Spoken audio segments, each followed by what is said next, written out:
Hello students, Jai Hind. Welcome to my YouTube channel.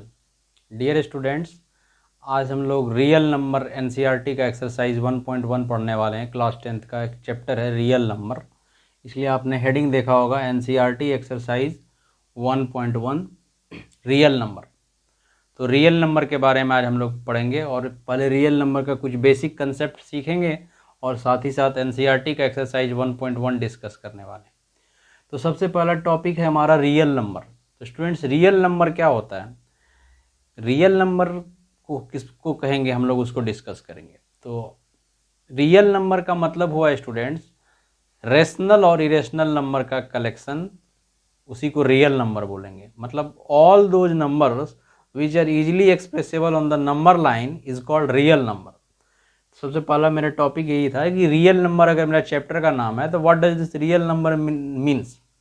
तो real number means all दो set of numbers which are easily representable on the number line, that is the real number, that is the real number. Real number में student दो चीज आता है, rational और irrational. तो सबसे पहले अपना हेडिंग है रियल नंबर। तो रियल नंबर किसको बोलेंगे? Real number. तो रियल नंबर का मतलब अगर सिंपल वर्ड में हम लोग समझे, रियल नंबर का मतलब the number which are easily expressible on the number line is called real number. The number, the set of numbers, the set मत बोलो, द नंबर बोलो आप। द नंबर्स विच आर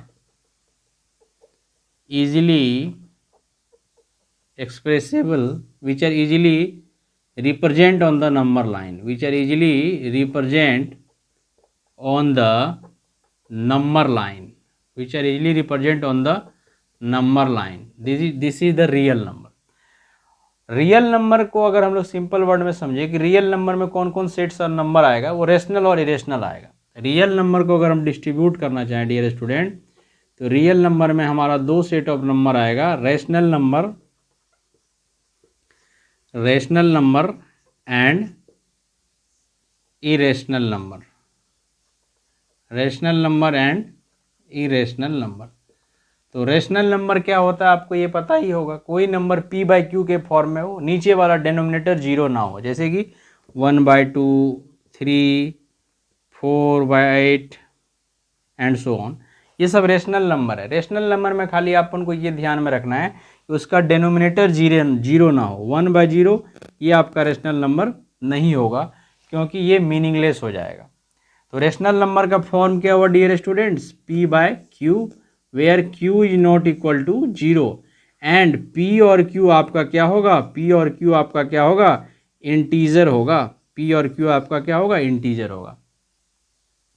और इरेशनल नंबर क्या होगा? इसी का नोट लगा के बोल देंगे, जो नंबर p बाई क्यू के फॉर्म में ना लिखा जाए। या आप सिंपल सा समझ लो, इरेशनल नंबर में जिसका परफेक्ट रूट ना निकले।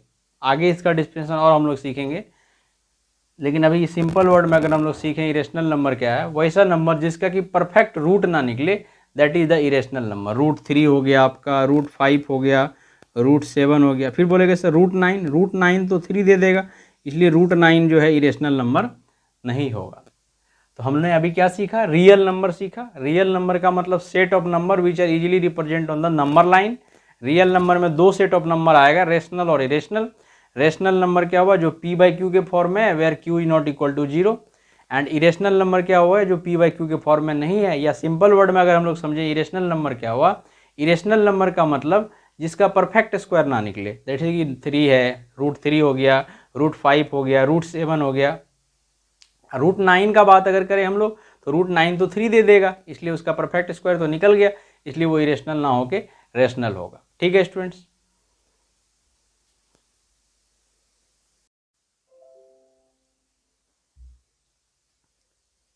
स्टूडेंट्स, अब हम लोग सीखेंगे Euclid division lemma. Euclid division lemma और हमारा टॉपिक है Euclid division lemma. Euclid division lemma, Euclid division lemma. सबसे पहले स्टूडेंट यहाँ पे एक वर्ड आया lemma. Lemma, what does the lemma mean? Lemma जो है ना स्टूडेंट्स, लेमा एक प्रूवन स्टेटमेंट होता है जिसको कि हमें प्रूव करने का नेसेसरी नहीं है, और उसका यूज हम लोग दूसरे स्टेटमेंट को प्रूव करने के लिए करते हैं। मतलब अगर लेमा को हम समझें तो लेमा एक स्टेटमेंट है जो कि प्रूवन है, that need not to be prove and it is use to prove the another statement.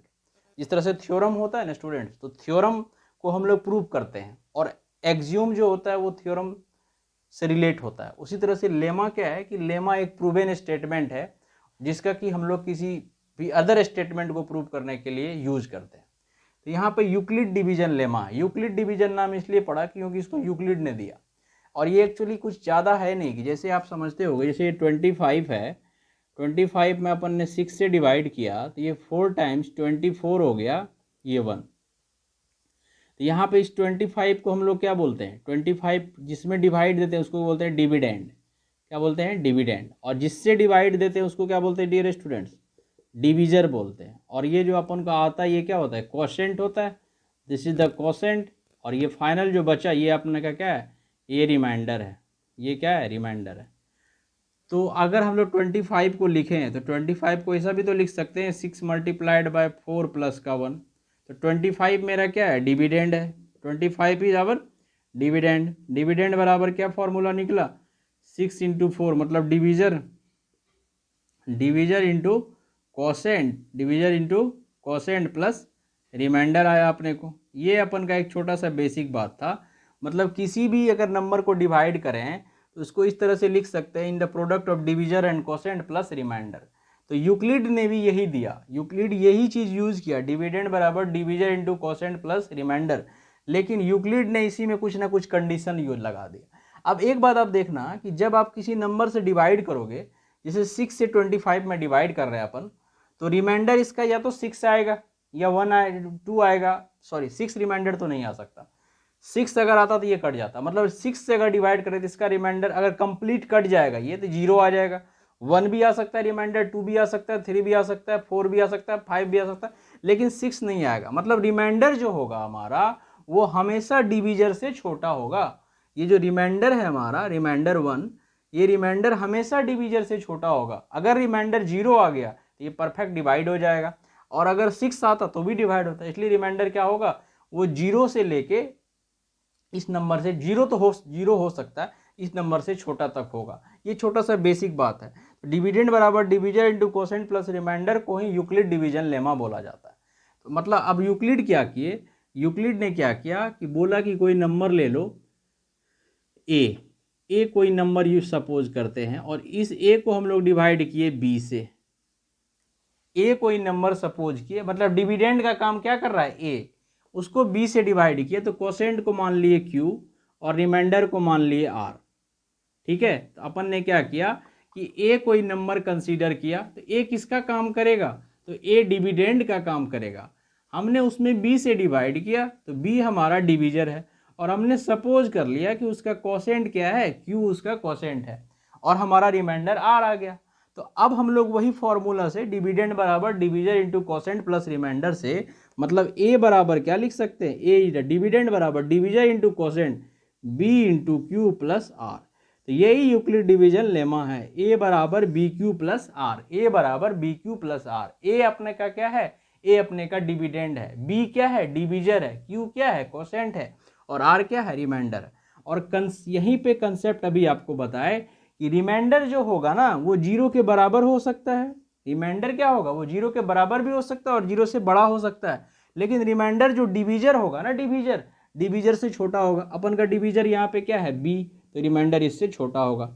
यही यूक्लिड डिवीजन लेमा है, यही अपन का यूक्लिड्स डिवीजन लेमा है, यही अपने का यूक्लिड डिवीजन लेमा है।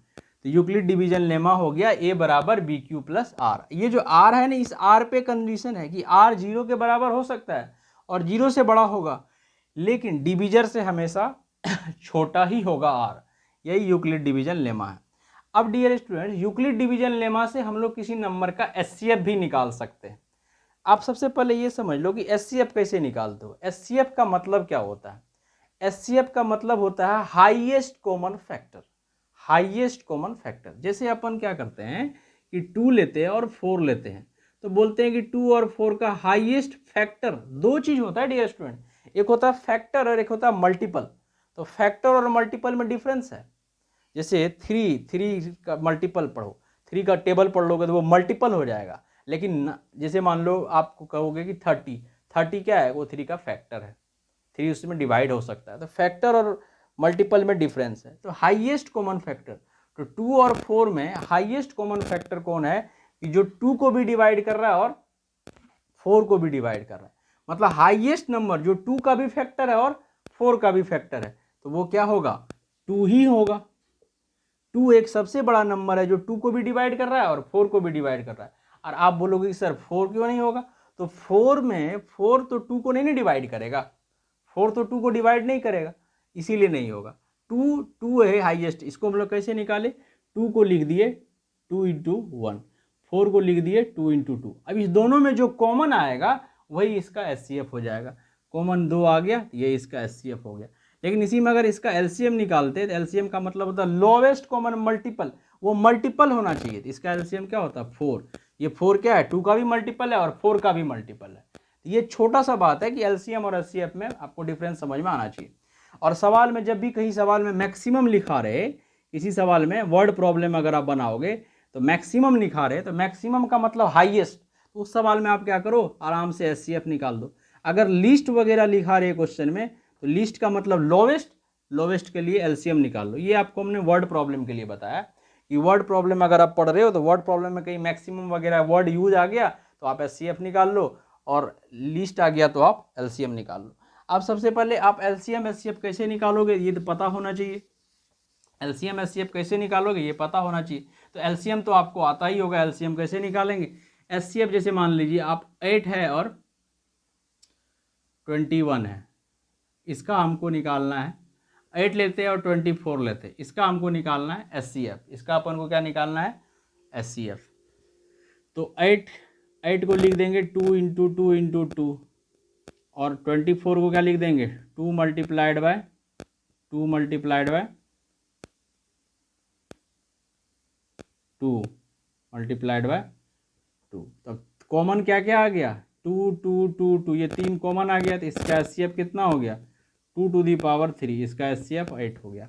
अब इसका एचसीएफ आप यूक्लिड डिवीजन लेमा से भी निकाल सकते हो। आप 24 में डिवाइड कर दो 8 से, 8 3 जा 24, कट गया। तो यूक्लिड डिवीजन लेमा से 24 बराबर क्या होगा, 8 इंटू 3 प्लस 0। जब रिमाइंडर 0 आ जाए तो हमारा जो डिवीजर होता है वही क्या हो जाता है, एचसीएफ होता है। एक छोटा सा एग्जांपल दिखाए, इसका एचसीएफ कितना हो गया, इसका एचसीएफ 8 हो गया। हम सवाल बताएंगे तो सवाल में भी अपन कर लेंगे, सवाल में भी अपन इसको यूज कर लेंगे कि जो डिवीजर होगा वही एचसीएफ होगा। कब, जब रिमाइंडर क्या हो जाए, 0 हो जाए। आप इसको डिवीजन मेथड से निकाल दो और उसी को डिवीजन मेथड को यूक्लिड डिवीजन लेमा लगा के उसको आप एज इट इज लिख दो, तो आपका वो एचसीएफ निकल जाएगा।